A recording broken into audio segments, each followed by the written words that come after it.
पाकिस्तानी महिला सीमा हैदर और ग्रेटर नोएडा के रहने वाले सचिन से यूपी एटीएस की टीम एक बार फिर से पूछताछ कर सकती है। कल दूसरे दिन भी एटीएस की टीम ने लगातार 9 घंटों तक सीमा और सचिन से सवाल जवाब किया। सीमा हैदर पर सवाल इसलिए क्योंकि सीमा का पाकिस्तानी पहचान पत्र 20 सितंबर 2022 को जारी किया गया था। इसलिए अब सीमा से पूछा जा रहा है कि आखिर इतनी देरी से क्यों पाकिस्तानी नागरिकता की पहचान पत्र उन्होंने बनवाया, जबकि ऐसे पहचान पत्र जन्म के साथ ही बनवाए जाते हैं। सीमा हैदर ने पिछले साल ही इसे क्यों बनवाया? इन दस्तावेजों और सीमा के दावों को देखें तो सबसे बड़ा उलटफेर सीमा की उम्र को लेकर लगता है।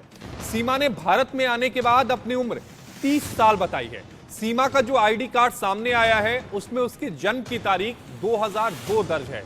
ऐसे में उसकी उम्र सिर्फ 21 साल है। सीमा का जो एफिडेविट सामने आया है उसमें जैकबाबाद कोर्ट में 15 फरवरी 2024 में दिया गया एक एफिडेविट है।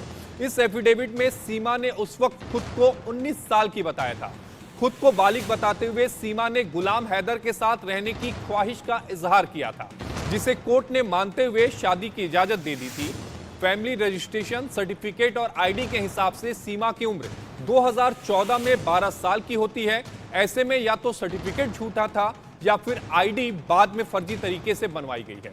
सच तो जांच के बाद सामने आएगा, लेकिन कुछ सवाल जरूर हैं जो पूरे मामले में कुछ शक पैदा कर रहे हैं। कई सारे सवाल हैं और सीमा हैदर पर आईबी के खुलासे से एक बड़ी खबर, जो सूत्र हैं उनसे बड़ी खबर सामने आ रही है। सीमा को भारतीय ग्रामीण महिला जैसे कपड़े पहनाए गए थे। पेशेवर लोगों की मदद से सीमा को तैयार किया गया था। सूत्र यह भी बताते हैं कि सुरक्षा एजेंसियों की नजरों से बचाने के लिए उसे तैयार किया गया था। सीमा ने बच्चों को भी इसी तरह से तैयार किया था ताकि वो कहीं से भी पाकिस्तान की ना लगे, वो बिल्कुल हिंदुस्तानी महिला लगे। उस हिसाब से उससे ड्रेसअप किया गया था और उसी ड्रेसअप के जरिए उसे नेपाल से भारत लाया गया था।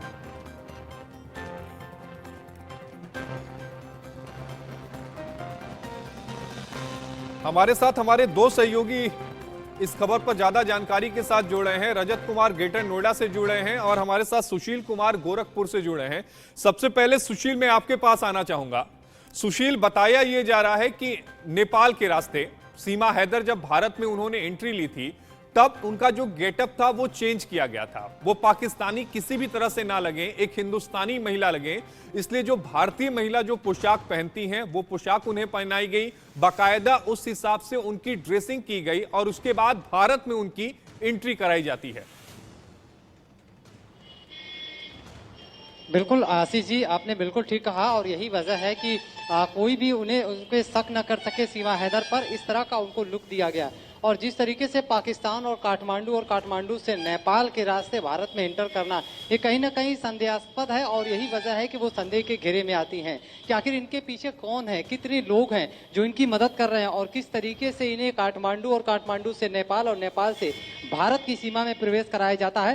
तो इन सारे मामलों को लेकर जाँच किया जा रहा है और साथ ही एटीएस की टीम जल्दी नेपाल बॉर्डर पर भी पहुंच सकती है और वहां पर पहुंचने के बाद एक एक तथ्यों की भी जांच करेगी और एसएसबी के अधिकारियों से भी बातचीत करेगी और वहां के सीसीटीवी फुटेज को भी खंगालेगी कि क्या ये अगर ये बॉर्डर इसी गोरखपुर या इंडो नेपाल बॉर्डर के रास्ते से वो भारत में एंट्री हुई है तो उनके साथ और कौन कौन लोग थे। इसी तरीके से चाहे वो सीतामढ़ी का बॉर्डर हो या फिर लखीमपुर का हो या फिर जितने भी नेपाल भारत सीमा के जो सटे बॉर्डर हैं उन सभी जगहों पर एटीएस तलाश कर रही है। सीसीटीवी कैमरे खंगाले जा रहे हैं और खुफिया एजेंसियां लगी हुई हैं इस सीमा हैदर को जानने के लिए कि आखिर ये कौन है, इनके भारत में आने का मकसद क्या है या इनके पीछे और कौन। लेकिन सबसे बड़ा सवाल सुशील ये है कि आखिर इसे प्रवेश दिलाया किसने, क्योंकि सीमा के जो सवाल हैं, जो सीमा से सवाल पूछे जा रहे हैं उनके जवाब वो गोलमोल दे रही है। हमारे साथ रजत भी जुड़े हुए हैं नोएडा से, जो इस पूरी खबर पर बारीकी से नजर रख रहे हैं। रजत, 2 दिनों की पूछताछ एटीएस ने की, कई सारे सवाल पूछे, लेकिन अभी भी जवाब में क्लियरिटी नहीं है। सीमा के जो जवाब हैं वो गोलमोल हैं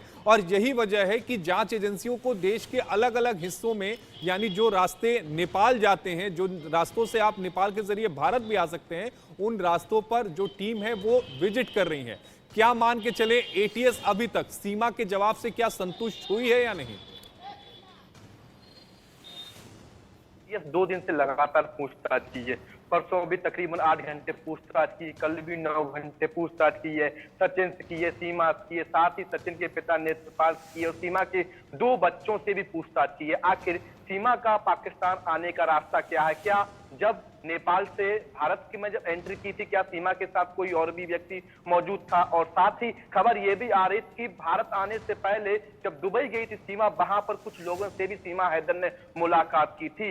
हालांकि एटीएस लगातार पूछताछ कर रही है, लेकिन एटीएस तो पूछताछ कर, लेकिन एटीएस जो सवाल कर रही है उसके जवाब सीमा नहीं दे पा रही। सीमा है वो रोती रहती है एटीएस के सामने, या कहें तो सवालों के जवाब होते हैं वो गुमराह करने वाले होते हैं, जिसको लेकर एटीएस आज भी पूछताछ कर सकती है। फिलहाल सीमा को सेफ हाउस में रखा गया है, किसी भी व्यक्ति के आने जाने पर पाबंदी लगा रखी है। एटीएस पूछताछ कर रही है। हालांकि आईबी ने यह भी इनपुट दिया गया है कि जो सीमा ने जो प्रॉपर्टी बेची थी पाकिस्तान में, जिसकी जिक्र सीमा हर मीडिया के सामने किया है कि जो पैसे थे सीमा के उस प्रॉपर्टी को बेचा था, लेकिन साबित ये हो रहा है कि वो प्रॉपर्टी सीमा के नाम ही नहीं थी। तो तमाम सवालों को घेरे में सीमा खुद ही फंस चुकी है। कई रजत, सीमा बुरी तरह फंस चुकी है, क्योंकि अगर प्रॉपर्टी उनके नाम की नहीं तो प्रॉपर्टी बेचेंगी कैसे? अगर प्रॉपर्टी बेची नहीं तो फिर वो पैसा आया कहां से जिसके जरिए वो दुबई से होती हुई नेपाल के जरिए भारत में उन्होंने एंट्री ली है? आप दोनों इस खबर पर नजर बनाए रखिएगा।